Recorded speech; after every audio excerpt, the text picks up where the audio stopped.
Sahabatku semua, untuk ternak ikan cupang itu pasti kita akan menemukan yang namanya kegagalan. Kenapa kita bakal menemui kegagalan? Karena di dalam peternakan, mengembangbiakan hewan, ini tidak 100% berhasil. Ada kalanya berhasil, ada kalanya gagal. Gagal satu kali, coba dua kali. Gagal lagi, cobalah berkali-kali. Sampai kita menemukan titik aman, titik di mana kita mengetahui kegagalan kita itu disebabkan oleh apa. Tapi kalau kita gagal dan kita tidak mau mencoba lagi, dan kita mundur dan kita beralih kepada hobi yang lain, nah disitulah Anda tidak akan tahu kekurangan Anda di mana, terus penyebab kegagalan itu apa. Bagaimana caranya kita menemukan solusi untuk masalah tersebut. Trouble yang ada di situ tidak akan bisa kita tangani sampai dengan kita berhasil nanti. Nah, caranya adalah yang pertama itu saya sangat menyarankan kepada teman-teman semua, jadikan ternak ikan cupang Anda itu mempunyai tujuan. Nah, kalau Anda mau budidaya ikan cupang tanpa adanya tujuan, hanya sekedar ya udah saya pelihara, saya coba breed, gagal ya udah nggak masalah. Itu sampai kapanpun Anda tidak akan berhasil sampai ke titik yang Anda inginkan. Atau Anda berhasil, Anda bingung titik tersebut mau dibawa kemana, ya? Kan ada lagunya tuh, mau dibawa kemana. Nah, jadi gini, sebelum kita ternak ikan cupang, tentukan tujuannya. Tujuan itu banyak hal. Ada yang pertama itu tujuannya hanya untuk hobi. Kalau hobi itu sudah jelas kategorinya untuk menenangkan pikiran, terus menghilangkan jenuh di saat kita mempunyai beban pekerjaan di luar sana, ya. Nah, beban tersebut kita jadikan ikan cupang ini sebagai berkatnya. Nah, akhirnya hobi itu dapat membuat kita kehilangan rasa stres dan kita kembali refresh kembali. Itu hobi ya. Nah, kalau tujuannya seperti itu nggak masalah. Yang penting tujuannya hobi. Jangan beralih ke yang lain. Sehingga Anda nanti akan menemukan titik di mana hobi tersebut adalah menjadi kebiasaan Anda. Dan mungkin itu tidak akan membuat Anda merasa saya harus pergi dari hobi tersebut. Enggak. Kenapa? Karena tujuan dia utamanya itu adalah hobi. Nah, yang kedua, tujuan untuk bisnis. Kalau untuk tujuan bisnis, ini sangat berbeda sekali untuk penanganannya dengan tujuan untuk hobi. Kenapa? Karena tujuan untuk bisnis ini kita harus mengorbankan beberapa hal. Yang pertama itu mengorbankan waktu. Kalau hobi, mungkin kita hanya pelihara, tidak mengembangbiakan. Ada juga mengembangbiakan karena hobi. Kalau gagal dia tidak menjadi masalah, tapi dia akan menemukan titik di mana dia akan berhasil. Nah, kalau di sini Anda akan meluangkan waktu, benar-benar meluangkan waktu kalau ini digunakan untuk bisnis.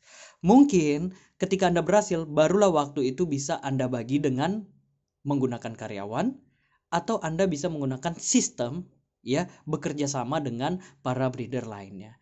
Nah, itu yang harus Anda korbankan adalah waktu. Yang kedua, Anda pasti akan mengorbankan uang untuk pertama kalinya. Pembelian bibit atau indukan, pembelian wadah untuk pembesaran, pembelian makanan untuk bertahan hidup atau perawatan ikan cupang tersebut. Masih banyak hal lainnya untuk pengorbanan dari segi materi. Dan yang ketiga itu Anda harus mengorbankan kepentingan utama Anda untuk memajukan bisnis ikan cupang Anda. Contoh, Anda adalah seorang pebisnis di bidang lain, tapi Anda menggunakan ikan cupang. Anda harus mengorbankan salah satunya untuk memajukan ini. Mengorbankan itu bukan berarti ditinggalkan, tapi mengutamakan yang utama menurut Anda itu lebih penting. Contohnya Anda pelihara ikan cupang dan Anda mempunyai bisnis di luar warung kecil-kecilan. Mungkin warung kecil-kecilan itu masih Anda pertahankan tapi tidak terlalu dikembangkan karena Anda harus fokus di satu titik, yaitu ikan cupang.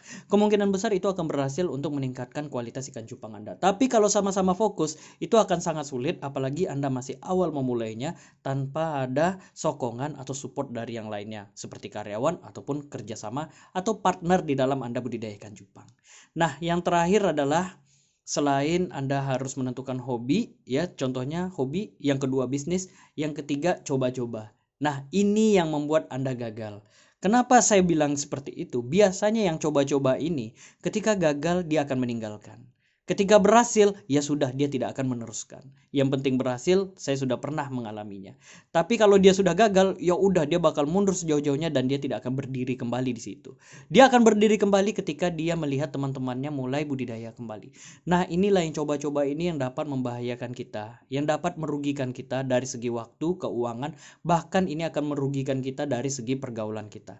Sosialisasi kita di luar, pergaulan kita di luar akan terhambat gara-gara kita hanya budidaya ikan cupang dan kita tidak tahu bagaimana cara melanjutkan bisnis tersebut. Ya, jadi kepada teman-temanku semua, tentukan tujuannya sebelum Anda melakukan proses budidaya ikan cupang. Anda tidak akan menemukan kegagalan yang berkali-kali jika Anda berhenti untuk budidaya ikan cupang. Tapi apakah itu yang Anda inginkan? Tidak. Jadi kalau kita gagal, yaitu adalah salah satu cara untuk membuat Anda memahami bagaimana cara untuk memperbaiki tahap yang salah menjadi tahap yang benar. Ingat, kegagalan itu tidak selamanya gagal. Sebenarnya kita diberitahu dengan kegagalan itu bagaimana celahnya untuk kita berhasil, ya. Dan jangan sampai kita jatuh di lubang yang sama. Kita sudah tahu gagal di tahap ini, di tahap kedua jangan melakukan tahap pertama. Jika tahap pertama itu ada positifnya, ambil positifnya, tinggalkan negatifnya. Maksudnya, ambil yang baiknya, tinggalkan yang buruknya. Dan tahap kedua ini, lakukan praktek dengan cara yang lain. Bagaimanapun cara budidaya ikan cupang yang ditampilkan atau ditayangkan di YouTube, di buku, ataupun peternak yang dekat dengan Anda, belum tentu cocok dengan Anda. Jadi pilih mana yang baik dari mereka semua. Anda coba praktekkan. Terkadang kita berhasil bukan dengan cara mereka, tapi kita akan berhasil dengan cara kita sendiri. Jadi jangan takut untuk bereksperimen, karena nyawa Anda itu bukan ditetapkan hanya 1 tahun, bahkan lebih, bertahun-tahun juga ada. Jadi jangan buang-buang waktu Anda untuk bertahan di satu titik, mencoba itu terus sampai berhasil atau enggak. Jadi cobalah dengan cara lain. Ketika Anda menemukan cara itu berhasil, baru Anda bertahan di cara tersebut. Jangan mencari cara lain lagi, tapi bertahan dan kembangkan cara itu sampai benar-benar maksimal. Semoga video ini membantu. Ingat, bagi Anda yang gagal, jangan mundur dulu. Temukan keberhasilan Anda. Di mana nemuinya, Bang? Di diri kita masing-masing. Kita akan menemukannya dari beberapa eksperimen atau beberapa cara yang kita coba tanpa bantuan orang lain. Tetap stay di channel Edu Gagan, jangan lupa subscribe, like, and share ya. Thank you for watching. See you guys.